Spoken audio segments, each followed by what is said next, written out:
Bonjour et bienvenue pour cette deuxième vidéo du chapitre Nombres et intervalles. Le grand 2, c'est intervalle justement. Par exemple, on écrit ainsi l'intervalle et on appelle l'intervalle 1, 2 avec des crochets comme cela. Cet intervalle, il contient tous les nombres réels compris entre 1 et 2, dont 1 et 2. C'est-à-dire qu'on prend tous les nombres entre 1 et 2 et aussi 1 et 2. C'est pour ça que dire que x appartient à l'intervalle 1, 2 avec les crochets comme ceci, on dit que l'intervalle est fermé, eh bien ça équivaut à dire que x est compris entre 1 et 2, et ce sont des inférieurs ou égales puisque x peut être égal à 1 et à 2, tous les nombres entre 1 et 2.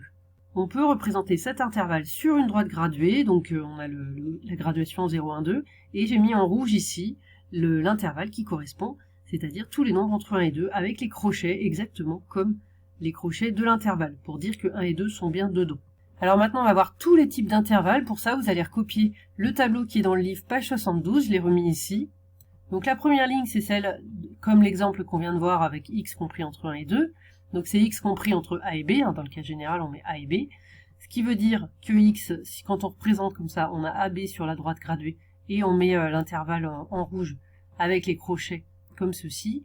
Et la notation, c'est donc x appartient à l'intervalle ab avec les crochets comme ceci, c'est-à-dire fermé. Et donc ça veut dire que x est compris entre a inclus et b inclus. Ensuite, on a presque le même, sauf que ici, x est strictement plus grand que a, c'est-à-dire que x est compris entre a et b, x peut être égal à b, b est inclus, mais pas à a.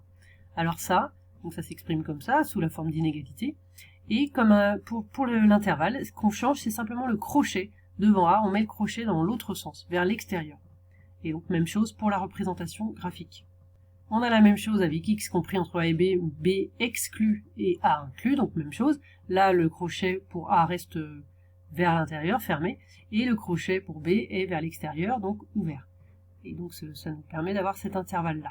Maintenant, on peut avoir l'intervalle ouvert des deux côtés, c'est-à-dire a et b excluent tous les deux, et donc là, on met les deux crochets vers l'extérieur, et même chose sur la représentation graphique. Ensuite, on a des intervalles qui ne s'arrêtent pas. Par exemple, quand x est plus grand que a, plus grand ou égal, donc là, ce sont tous les nombres plus grands que a, et ça va jusqu'à ce qu'on veut, jusqu'à l'infini. Eh bien, on écrit ainsi, x appartient à l'intervalle a, donc là, toujours le crochet comme ça, parce que la a est inclus, et à droite, on met pas de nombre, on met plus l'infini, ce symbole, le 8 renversé, c'est l'infini, pour dire qu'on va aussi loin qu'on veut. Et là, le crochet est forcément vers l'extérieur, par convention, on considère qu'on ne peut pas atteindre l'infini. Et donc ensuite, on a toutes les autres possibilités du même type. X strictement plus grand que a, donc c'est la même chose, sauf que le crochet pour a sera vers l'extérieur. Et on a toujours entre a et plus l'infini. X inférieur ou égal à un nombre b, et bien ici, du coup, on va aller vers l'infini, mais vers la gauche. On va aussi loin qu'on veut vers la gauche. Et donc on appelle ça moins l'infini.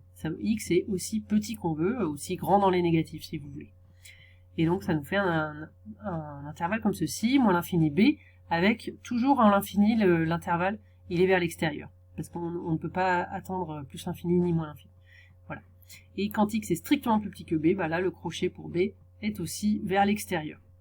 Et pour terminer, juste préciser que ce symbole, donc le 8 renversé, se dit l'infini.